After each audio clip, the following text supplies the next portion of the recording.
오늘 우리에게 주시는 하나님의 고귀한 말씀은 신약성경 로마서 14장 17절 한 절입니다.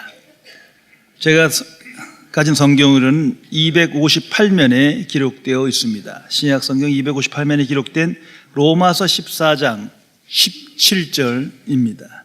이 기록된 계시의 말씀을 봉독하는 중에 살아계신 하나님의 음성을 모두 다 함께 들으실 수 있기를 바랍니다. 하나님의 말씀입니다. 하나님의 나라는 먹는 것과 마시는 것이 아니요 오직 성령 안에 있는 의와 평강과 희락이라. 아멘. 한 교회에서 주일 예배 때 있었던 일이라고 합니다.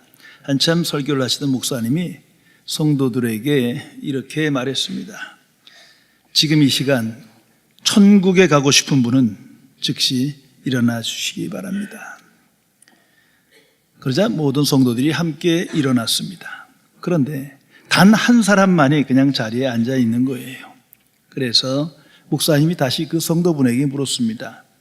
지금 이 시간 천국에 가기 싫으십니까? 했더니 그 사람은 이렇게 대답했다 합니다. 아니 싫은 건 아닌데요, 지금 당장은 곤란합니다. 이게 참 의미 있는 말이에요. 지금 이 시간 천국에 가실 수 있겠습니까? 성도 여러분, 예수님은 이 땅에 오셔서 오직 하나님 나라의 복음을 선포하셨습니다.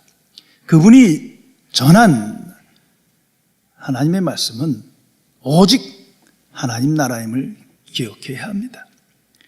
그래서 예수님께서 직접 자신을 계시하십니다. 나는 왕이다.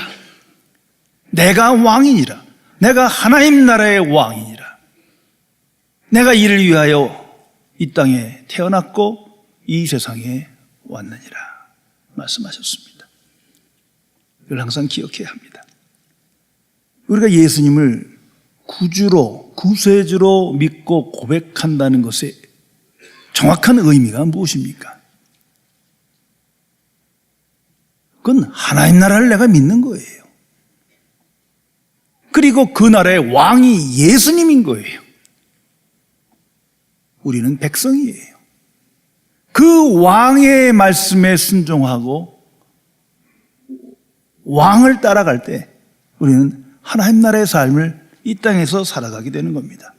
자, 예수님께 거한다, 예수님과 함께 한다는 것이 무엇입니까? 이건 추상적인 게 아니에요. 하나님 나라의 삶을 예수님과 함께, 예수님을 왕으로 경배하고 찬송하며 예수 그리스도 안에서 살아가는 것을 의미합니다. 그래서 그리스도인의 삶의 목적을 이 땅에 두어서는 안 됩니다. 그것이 때로는 중요하고 유익할 수 있으나 이 땅에서의 성공과 행복이 삶의 목적이 되면 안 됩니다. 그건 모든 세상 사람들의 소원이고요, 새 사람 된 구원받은 그리스도인의 삶의 목적은 하나님 나라예요. 그 하나님 나라를 소망하고 그 나라를 목적으로 할 때 구하지 아니한 것도 하나님께서 우리에게 주신다 약속하십니다. 내 분복대로, 내 믿음의 분량대로 하나님께서 허락하실 것입니다. 이것이 하나님의 약속입니다. 이 세상 모든 문제의 해결책이 하나님 나라, 그 복음 안에 있는 겁니다. 하나님의 해결책이 바로 하나님 나라라는 것을 항상 인식하고 깊이 묵상하며 오늘을 살아가야 합니다. 한 남자가 아주 극심한 고통을 겪고 있었습니다. 왜? 직면한 문제가 너무나 많았고 그로 인한 스트레스가 너무 심한 거예요. 그래서 그는 고민 끝에 자기가 평소에 존경하던 스승님을 찾아가서 자신의 고민을 다 털어놨습니다.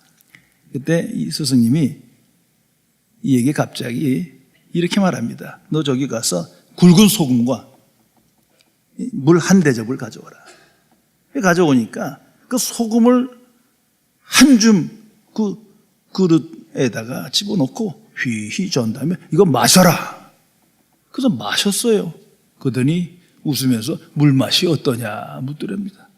인상을 팍 쓰면서 너무 짭니다. 이거 도저히 마시지 못하겠습니다. 대답할 수밖에 없지 않습니까? 근데 옆에 샘터가 있어요. 그 소금을 갖다가 그 안에 다 집어넣고 휘휘진 다음에 이 물 좀 마셔봐라. 이걸 마셨어요. 물맛이 어떠냐? 전혀 짜지 않습니다. 그때 남긴 말입니다. 문제는 소금이 아니다. 문제는 바로 그릇이다. 그릇을 크게 만들어라. 여기에 해결책이 있는 거예요. 그리스도인이 예수 그리스도 안에서 오직 하나님 나라를 목적으로 삼고 소망하면 우리 마음이 새로워져요. 이 땅에 매이질 않습니다. 마음이 커져요. 초연한 마음을 갖게 됩니다. 오늘 본문 말씀에 하나님 나라의 구체적인 본질과 정의가 계시되어 있습니다. 누군가 우리에게 묻습니다. 하나님 나라가 무엇입니까? 그 질문의 답입니다. 또한 이 세상 속에서 하나님 나라를 어떻게 체험할 수 있습니까? 그 질문이 답이에요. 무엇보다도 내 안에 하나님 나라의 역사가 일어남을 우리가 어떻게 인식하며 알 수 있는 겁니까? 그 질문의 답을 성경을 통해서 하나님께서 주신 것입니다. 17절의 말씀입니다. 하나님의 나라는 먹는 것과 마시는 것이 아니요 오직 성령 안에 있는 의와 평강과 희락이라. 이 한 말씀을 깊이 묵상하며 이 말씀 안에서 믿음으로 우리는 살아가야 합니다. 이 말씀은 당시 로마 교회의 편지로 기록된 말씀입니다. 로마의 누군가에 의해서 예수 그리스도가 전파됐습니다. 십자가와 부활의 말씀으로 증거됐어요. 더욱이 예수님이 전한 하나님 나라 복음이 그들에게 충만히 선포됐어요. 이제 그들은 믿음으로 함께 모였습니다. 그리고 로마 교회라는 것이 이루어졌는데 시간이 흐르면서 이 복음이 변질된 거예요. 하나님 나라 복음이 왜곡되기 시작했어요. 영적으로 이건 사탄의 역사죠. 그러나 실제적으로는 어느 누군가가 그 교회 안에 있는 누군가들에 의해서 이 다른 복음이 조금씩 전해진 거예요. 그것도 예수 그리스도의 이름으로. 그러다 보니까 결국 잘못된 신앙생활을 하게 되고 교회 안에서 자꾸 다툼이 있고 분쟁이 있고 싸움이 있게 됩니다. 이제 성령께서 사도 바울을 통해서 그들에게 말씀하시는 겁니다. 이 문제를 어떻게 해결하는 것인지. 그리고 여러 권면의 말씀을 주세요. 이제 최종 해결책이 오늘 본문 말씀이에요. 하나님의 나라는 그런 게 아니야. 교회는 그런 게 아니야. 그리스도의 삶은 그런 게 아니야. 하나님 나라를 똑바로 알아라. 명확하게 선포해 주시는 겁니다. 오늘도 마찬가지입니다. 이 하나님 나라를 모르면, 하나님의 복음에 대해서 잘못된 이해를 가지면요, 신앙생활을 바로 할 수가 없어요. 결국은 또 다른 문제가 생기고 걱정과 근심 속에서, 절망 속에서 이거 뭐 불신자들과 똑같은 삶을 살아갈 수밖에 없는 거예요. 그 문제의 해결책은 성경 말씀이요, 그 궁극은 하나님 나라의 복음입니다. 우리는 그 복음을 믿음으로 하나님 나라 백성 됐기 때문이에요. 이런 재미난 얘기가 있습니다. 한 가정에서 있었던 사춘기에 접어든 말썽쟁이가 가만히 있다가 아버지에게 느닷없이 물었어요. 아빠, 나 입양됐어요. 심각하게 물었어요. 그 TV를 보고 있던 아버지가 이렇게 대답했답니다. 아니야, 절대 아니야. 그럴 리가 있나.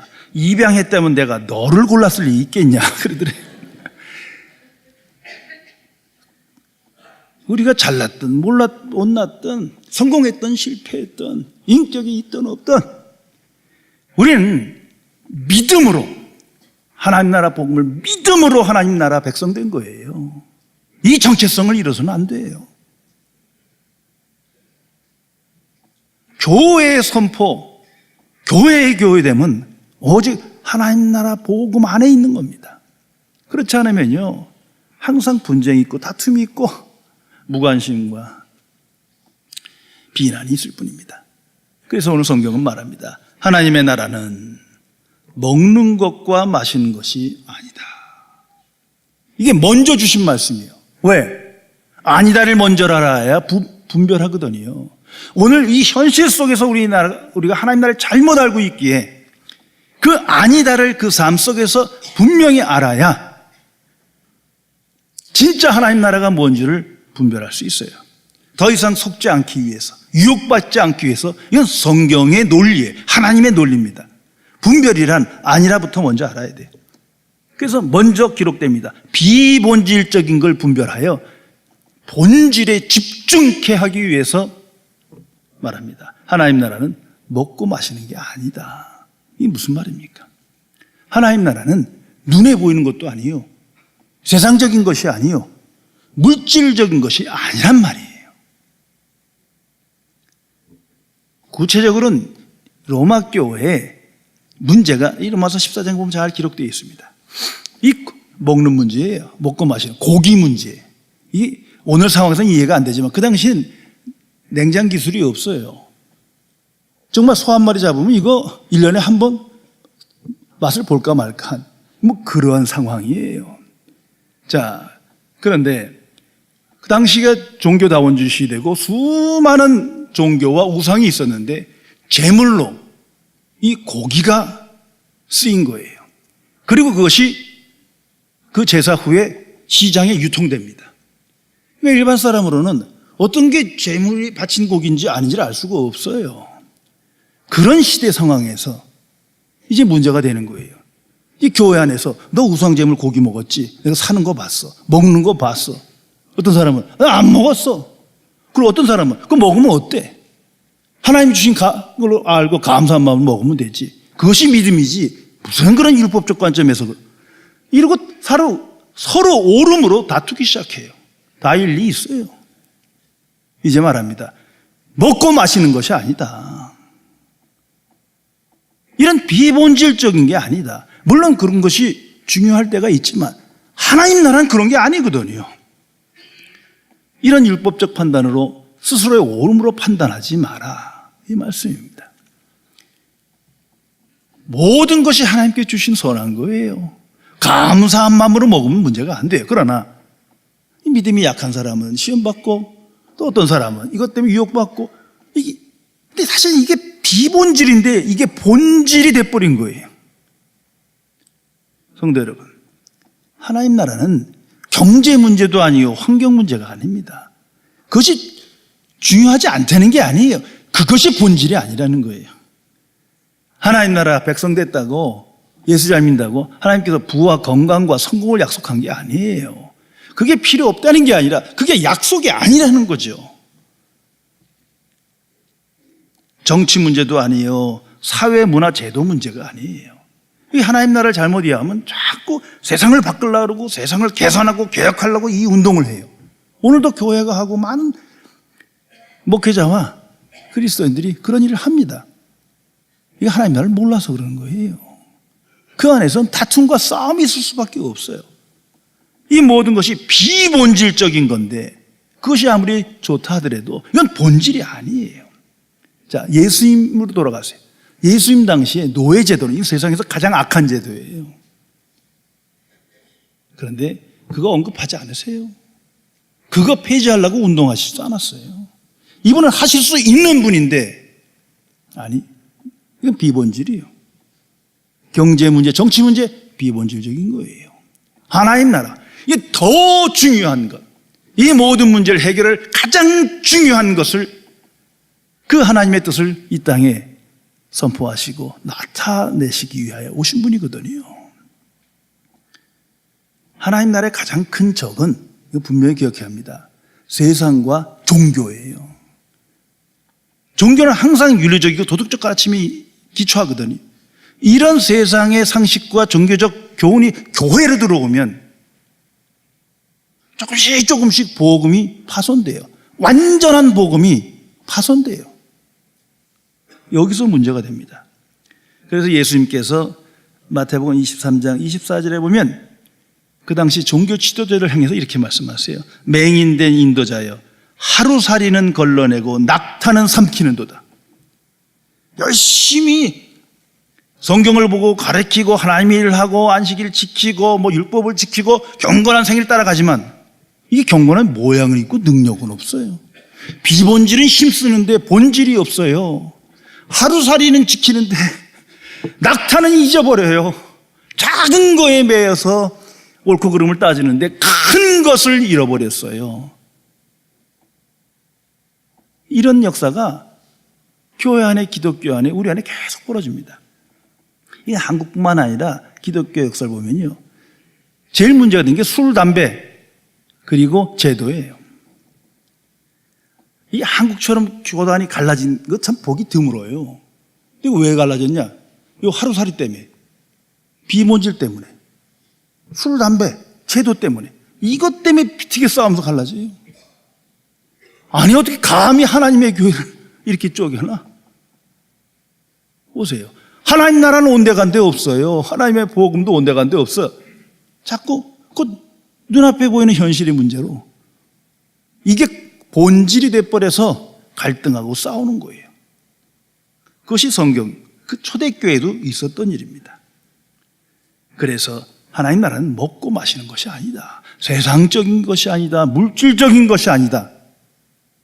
이것을 성경은 선포하는 겁니다. 그리고 참 본질에 대해서 성경은 말합니다. 하나님 나라는 오직 성령 안에 있는 의와 평강과 희락이라. 이 말씀을 계속 반복하면서 묵상하셔야 합니다. 하나님의 나라는 오직 성령 안에서 의와 평강과 희락이라. 이 의, 평강, 희락은요, 인류의 소원입니다. 이걸 구하고자 하는 거예요. 이것이 행복이요. 이것이 삶의 진정한 의미이기 때문이에요. 그런데 이 세 가지는요, 선물로 주어지는 거예요. 은혜로 주시는 거지 획득하는 게 아니에요. 세상과 종교는 이걸 획득해야 돼요. 열심히 착하게 경건하게 살아서 그런 얘기가 아니에요. 성경은 선물로 주시겠다는 거예요. 또한 이 세 가지는 함께 주어지는 겁니다. 어떤 사람이 내가 너무 마음이 불안해. 그러니까 난 평강만 주세요. 난 너무 기쁨이 없어요. 난 기쁨을 원합니다. 이래 갖고 받을 수 있는 게 아니에요. 함께 주어지는 거예요.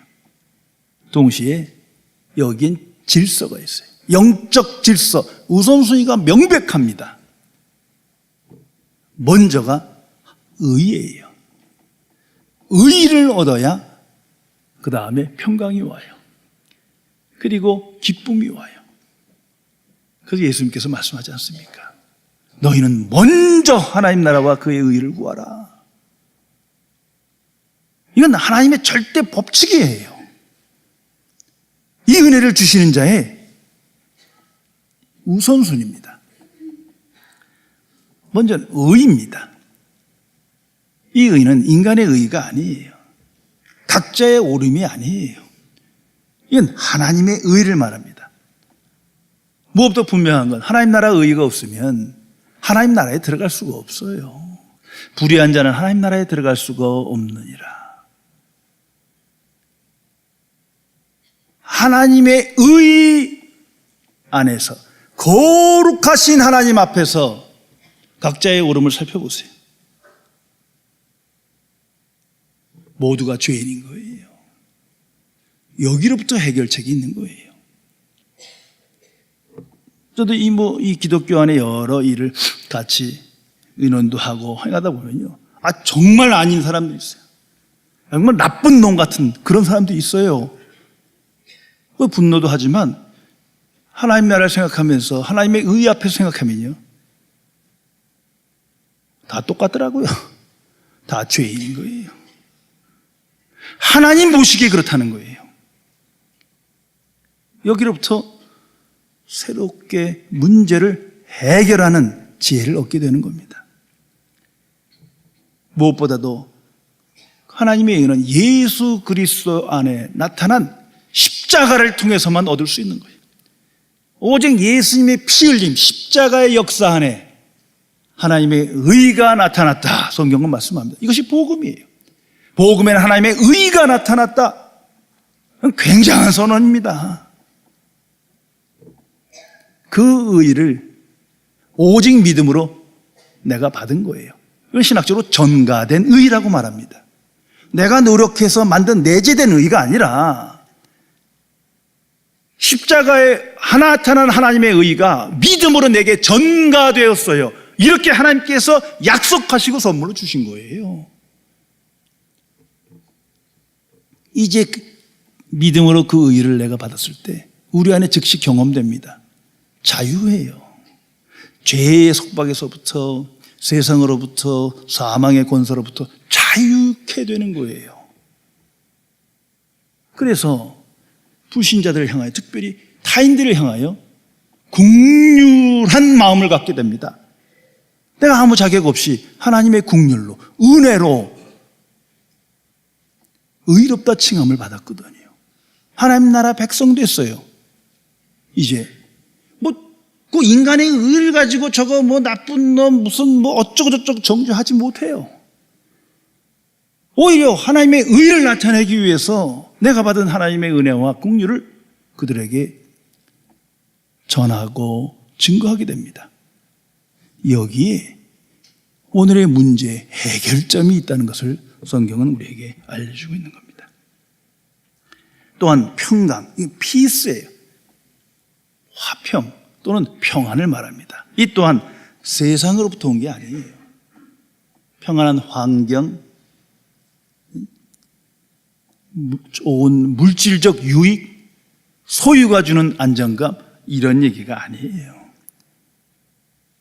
그건 하나님 나라가 아니에요. 그런 거 자랑하지 마세요. 그게 근심이에요. 여기 말씀하는 평강은 하나님으로부터 오는 평강을 말합니다.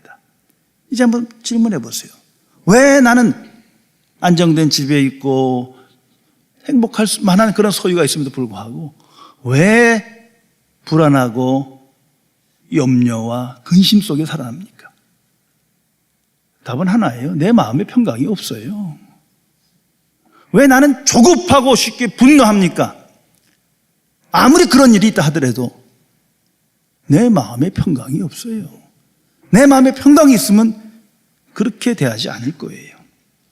왜 나는 낙심하고 절망하며 후회하며 탄식합니까? 마음에 평강이 없어서예요. 예수님께서 요한복음 14장 27절에 말씀합니다. 나의 평안을 너희에게 주노라. 그런데 이때가 언제냐? 십자가 지시기 직전이에요.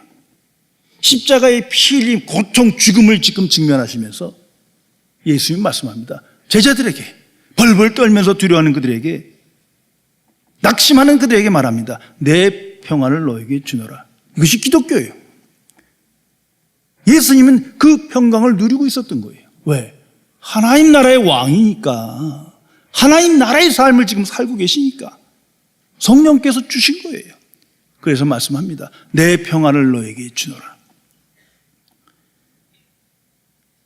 또한 희락이 있습니다. 그러니까 joy의 기쁨을 말합니다.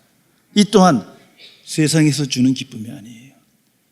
부와 건강과 성공으로 얻어지는 게 아니에요.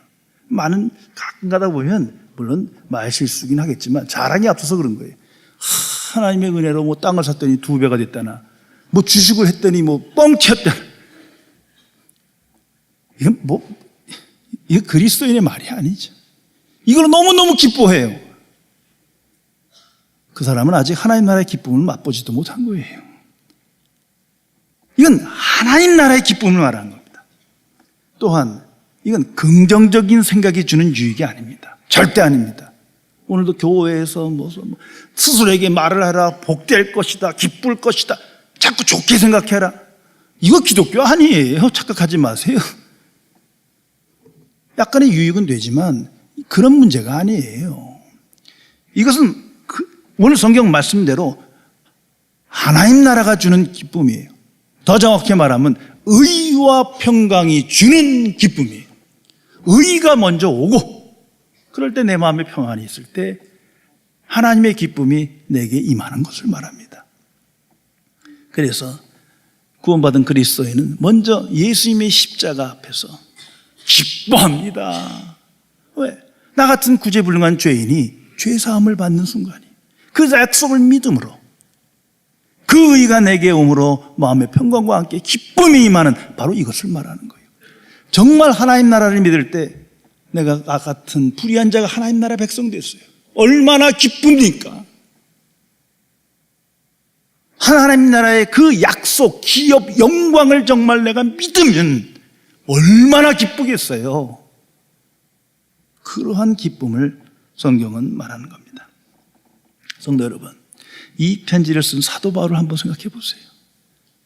수많은 핍박과 고통 속에서, 시련 속에서 살아갑니다. 감옥에 갇혀서 매도 맞고 죽음의 길을 수없이 겪습니다. 그러나 그는 말합니다. 하나님 나라는 의와 평강과 희락이라. 왜? 내가 체험했거든요. 깨달았어요. 감옥에서조차도 찬송합니다. 왜? 하나님 나라 안에 내가 있는 거예요. 그 의와 평강과 기쁨이 내 안에 있어요. 명백하게 이해되며 지금 내가 체험하는 거예요. 그것을 증거하고 있는 겁니다. 그래서 그는 말합니다. 항상 기뻐하라. 항상 기뻐하라. 내가 기뻐하니 너희도 항상 기뻐하라. 얼마나 권세 있습니까? 18세기 영국의 위대한 성서학자 매튜 헨리, 많은 사람들에게 존경받는 그러한 목회자입니다. 그분이 어느 날 중요한 물건들을 몽땅 도둑 맞는 사건이 있었어요. 이 사건을 놓고 고민하다가 답을 얻고 그날 밤에 일기를 기록합니다. 한번 들어보세요. 첫째, 이전에 한 번도 도둑을 맞지 않은 것에 감사합니다. 둘째, 도둑들이 내 가방을 가져갔지만 내 생명을 빼앗아가지 않은 것에 감사합니다. 셋째, 내 모든 재산을 가져갔지만 다행히 많지 않았기에 감사합니다. 넷째, 다른 사람이 아닌 내가 이 일을 당했기에 감사합니다. 이 세상 속에서, 수많은 문제 속에서 하나님 나라의 삶을 누리고 있었던 겁니다. 이 모든 역사가 오직 성령의 역사 안에서만 이루어집니다. 오직 성령의 역사 안에서만 하나님 나라 들어갈 수 있고, 그 나라의 의와 평강과 희락을 깨달을 수 있고, 인식할 수 있고, 누릴 수 있고, 증거할 수 있는 겁니다. 성령의 역사 안에서 우리가 예수 그리스도 안에서 하나님 나라를 목적으로 삼고 소망한다면 성령께서 은혜의 선물로 우리에게 주시는 거예요. 그 순간 우리의 마음이 커집니다. 우리의 생각이 커집니다. 예수님의 마음과 생각으로 변화되어 오늘의 문제의 해결점을 찾게 되는 겁니다. 성도 여러분, 교회와 기독교는 이 복음이 전파되고 이 의와 평강과 희락이 충만히 나타나고 이해되고 경험되는 곳입니다. 이것이 교회의 본질이에요. 그래서 성령께서 로마 교회를 향하여 말합니다. 하나님 나라는 먹고 마시는 그런 세상적이고 물질적인 것이 아니다. 하나님의 나라는 오직 성령 안에 있는 의와 평강과 희락이니라. 성도 여러분, 나에게 이런 놀라운 하나님 나라의 역사가 나타나고 있습니까? 의와 평강과 희락을 깨닫고 체험하며 누리고 있습니까? 그렇다면 그 사람은 정말 하나님 나라를 기뻐하고 예수 그리스도의 사람으로, 성령의 사람으로 찬양하며 오늘을 살아갈 것입니다. 그러나 그렇지 않다면 즉시 깨어 기도하며 복음 안에서 회개하며 간구해야 합니다. 성령이시여, 복음을 믿게 하시고 하나님 나라에 집중케 하시고 하나님 나라의 의와 평강과 희락을 깨닫고 체험하는 은총적 삶을 갖게 허락하여 주소서. 그 외에 다른 길이 없기 때문이에요. 구원받은 하나님 나라의 백성은, 하나님의 자녀는 하나님 나라를 인식하며 의와 평강과 희락을 체험하며 증거하는 하나님의 자녀입니다. 이 삶만이 하나님께 영광 돌리는 삶이 되는 것입니다. 기도하시겠습니다.